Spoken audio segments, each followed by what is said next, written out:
Vamos lá, meus irmãos, continuando aqui, nosso quarto dia de aula, na nossa matéria de Teologia Sistemática 3, Cristologia e Soteriologia, o último bloco agora. Nós estamos agora na página 513 do livro-texto, no terceiro ponto. Então, eu vou só agora trabalhar o terceiro, o quarto e o quarto ponto, e a gente vai parar na ascensão, porque por causa dos nossos horários, tá bom? Então, vamos lá. O Pai e o Filho participaram da ressurreição. Quem é que atua na ressurreição do corpo de Jesus? O autor, o Gruden, vai fazer aqui um apontamento de que é o Pai e o Filho. Eu, particularmente, acredito que também houve atuação do Espírito Santo. Eu vou mostrar a minha fundamentação, tá bom? Então vamos lá, leia para nós, Júnior, esse item aqui, o Pai, o 3. Tá, peraí. Alguns textos afirmam que, especificamente, Deus Pai ressuscitou Cristo dentre os mortos. Mas outros textos falam da participação de Jesus em sua ressurreição. Jesus afirma, aspa, a razão pelo qual o Pai me ama é que eu entrego a minha vida, somente para retomá-la. Ninguém tira de mim, mas eu a entrego por minha espontânea vontade. Tenho autoridade para entregá-la e autoridade para retomá-la. Essa ordem recebi de meu Pai. É mais adequado concluir que tanto o Pai quanto o Filho estiveram envolvidos na ressurreição. Na verdade, Jesus afirma, eu sou a ressurreição e a vida. Joia. O que mais? Aí tem os textos bíblicos, não é? Tem uns versículos. Isso. Então, joia. Então, vamos lá, gente. Agora, Jesus, vamos ler esses textos bíblicos, porque eles vão ser determinantes nessa compreensão. Quem atua na ressurreição de Jesus? Vamos recapitular aqui a parte 2 da nossa matéria, que foi Teontologia e a Doutrina da Trindade. A doutrina da Trindade, ela vai trabalhar geralmente em momentos bem específicos. Podem ver que no nascimento de Jesus, nós temos ali praticamente a Trindade de uma forma, eu diria, um pouco diferente. Quando o anjo veio e traz uma palavra da parte de Deus e fala que pelo poder do Espírito Santo, Jesus nasceria no ventre de Maria, ali é uma evidência de uma profecia onde a gente vê uma atuação da Trindade. Quando Jesus se batiza por João, ali é uma manifestação da Trindade. Quando Jesus morre na cruz, que há sinais, que há, de fato, terremotos, o véu se rasga, há uma declaração de Jesus onde ele diz, meu Deus, por que me abandonastes? E depois ele grita, está consumado, e aí vem aquele momento glorioso da sua morte, e depois há ressurreições. Num primeiro momento nós não vemos ali a Trindade, mas podem ver que ali nós notamos indiretamente também a Trindade. Qual outro momento que a gente vê a Trindade? Nós vemos a Trindade também na descida, tanto na ascensão de Jesus, quanto na descida do Espírito Santo. Então, por que eu estou falando tudo isso e estou comentando com vocês? E na ressurreição? Será que a gente vê a Trindade? De uma forma humana, não. Mas quando a gente vai ler as profecias, a gente vai ver uma atuação da Trindade, ou antes ou depois, ou mesmo na hora da ressurreição. Por que eu estou falando isso? Em todos os grandes acontecimentos, a Trindade trabalha. Vamos ler esses textos bíblicos, irmãos, que eles são muito, muito importantes. Olha lá, Atos 2, 24. Abre para nós, Gil. Romanos 6, 4. Eu vou ler aqui 1 Coríntios 6, 14. Qual que eu abro, pastor? Você pode Atos 2, 24.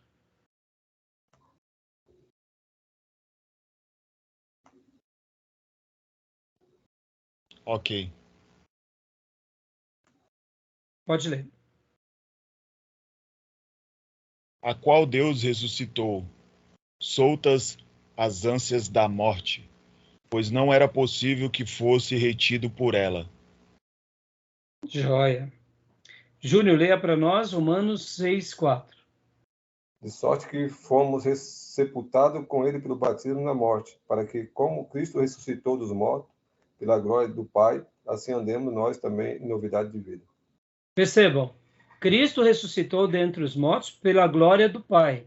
Sim. Aqui nesse texto, a gente vê a atuação, né, de Jesus e do Pai. Gil, no seu texto, leia de novo, por gentileza. Atos 2:24. A qual Deus o ressuscitou, soltas as ânsias da morte, pois não era possível que fosse retido por ela. Ou seja, Deus o ressuscita. Agora, o texto de 1 Coríntios 6,14. Deus ressuscitou o Senhor e também nos ressuscitará a nós pelo seu poder. Perceba, Deus ressuscitou o Senhor.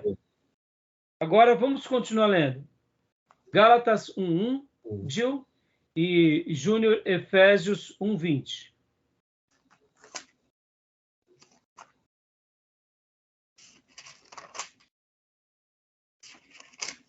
Ok.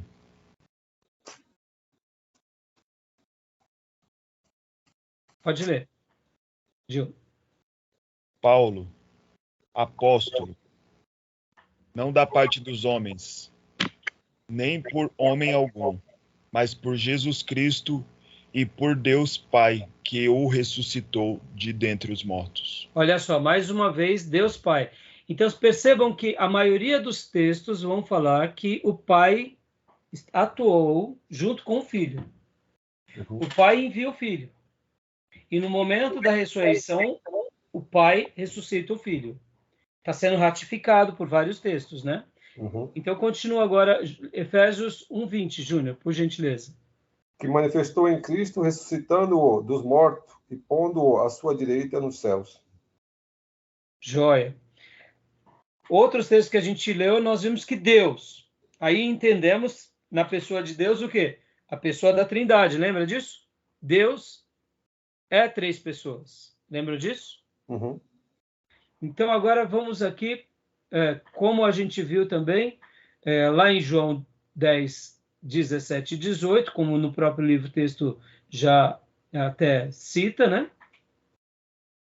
Por isso é que meu Pai me ama, porque eu dou a vida para retomá-la.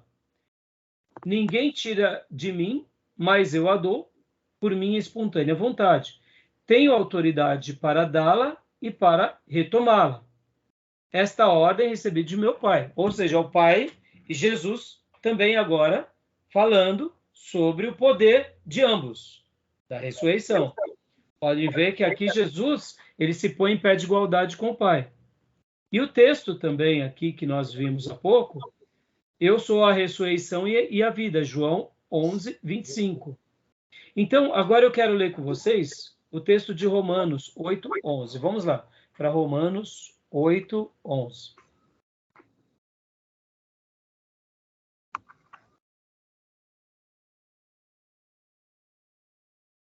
Esse texto aqui é a base onde eu me posiciono, acreditando que é o Pai, que é o Filho e que é o Espírito Santo, ambos trabalhando em harmonia para ressuscitar o corpo de Jesus. Leia para nós. Gil, você achou? Sim, encontrei.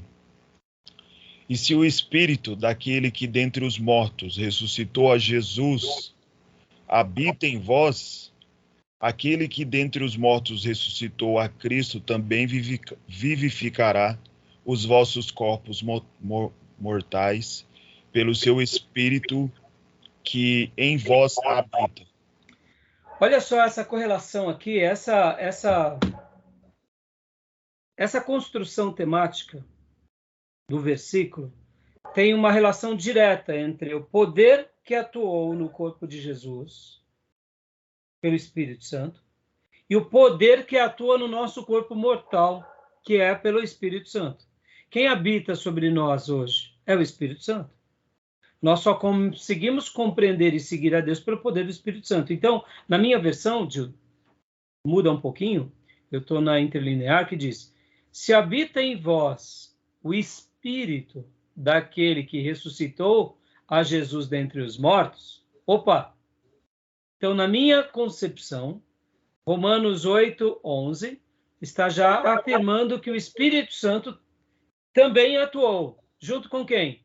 Com Jesus e junto com o Pai.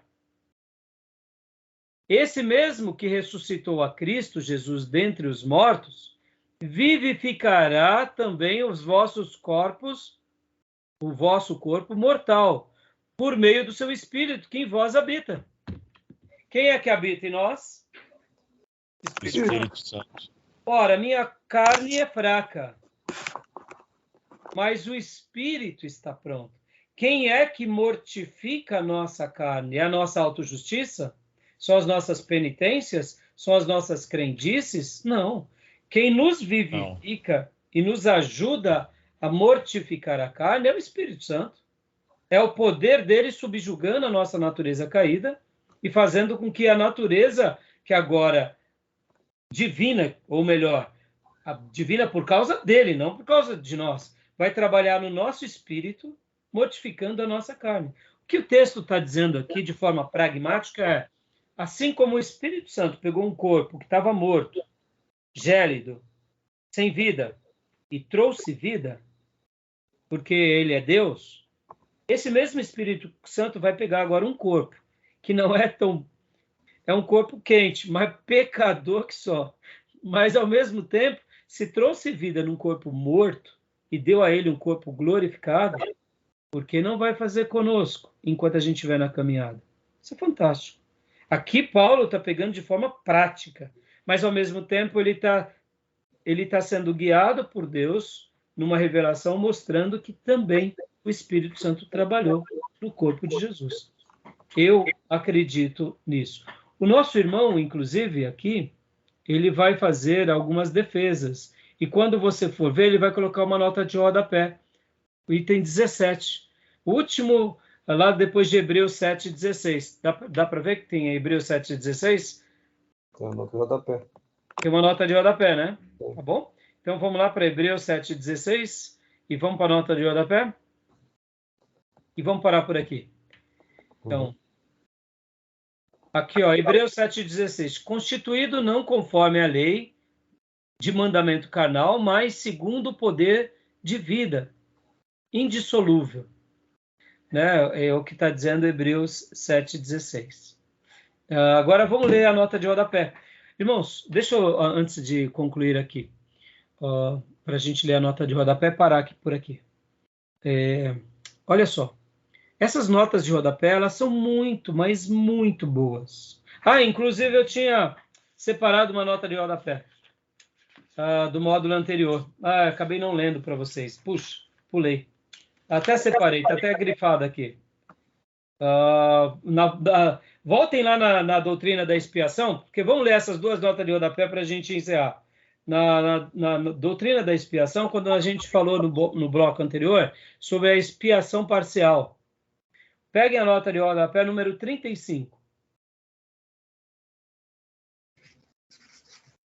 Na doutrina da expiação.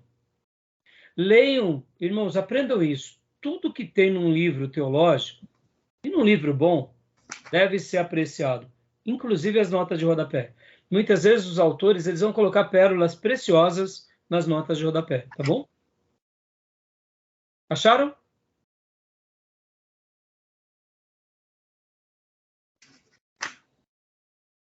Da expiação? Qual página que é, pastor? É a página 507, Gil. É a nota 35. Achou, Júnior? Muito bom.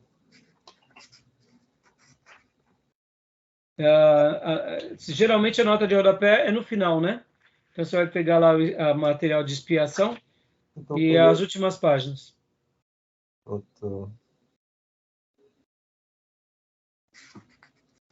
Ok. Achou? Não achou, Júnior? Qual é a nota? A nota 35. Não achei. Mas então, só ouça, então. Não achei, não. Tudo bem, então o Gil vai ler? Leia para nós, Gil. Eu quero fazer esses dois apontamentos. Olha só que interessante. A página 35 está falando sobre aquela questão da expiação limitada. E aí ele vai fazer aqui uma construção bem interessante do posicionamento reformado, principalmente dos 5 pontos chamados pontos de Calvino. Então leia para nós, Gil. Assim trata-se do L, no acrônimo TULIP, que representa os chamados 5 pontos reformados de muitos outros protestantes. Os 5 pontos representados pela palavra são depravação total, eleição incondicional, do inglês incondicional, expiação limitada, graça irresistível, perseverança dos santos. Este livro defende esses 5 pontos doutrinários, mas tenta, em cada caso, destacar os argumentos em favor de uma posição oposta. Veja cada ponto nos seguintes capítulos. Aí aqui tem... Exatamente. Então, você vê que interessante. Ele, nosso irmão Gruden, ele tem uma linha mais reformada, mas ele trabalha contrapondo os outros pontos. Então, esses são os 5 pontos de Calvino que deram esse acrônimo. TULIP. Os presbiterianos falam que, diante dessas ideias, surgem aquilo que eles chamam de 5 pontos de Calvino e que eles apelidam como a flor chamada tulipa. Vocês já viram uma flor chamada tulipa? Sim. Então, a flor tulipa é uma figura de linguagem para que os calvinistas se lembrem dos 5 pontos de Calvino, que é baseado nessas ideias aqui. Eleição incondicional, depravação total, expiação limitada, graça irresistível e perseverança dos santos. Tulipa. É tulip, no inglês, né, que vira tulipa. E aí, qual é a piadinha presbiteriana? E qual é a flor dos armenianos? Se a tulipa é a flor dos calvinistas, qual é a flor dos armenianos? Já ouviram ou não? Aí não. Vocês nunca mais vão esquecer. É a margarida. Por quê?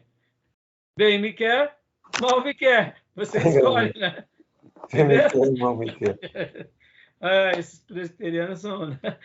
Você vai escolher, né? Você tem que escolher, escolha, né? Você é escolha, então você decide, né? Bom, e vamos agora para a gente concluir na nota de rodapé do item 17, do capítulo da ressurreição.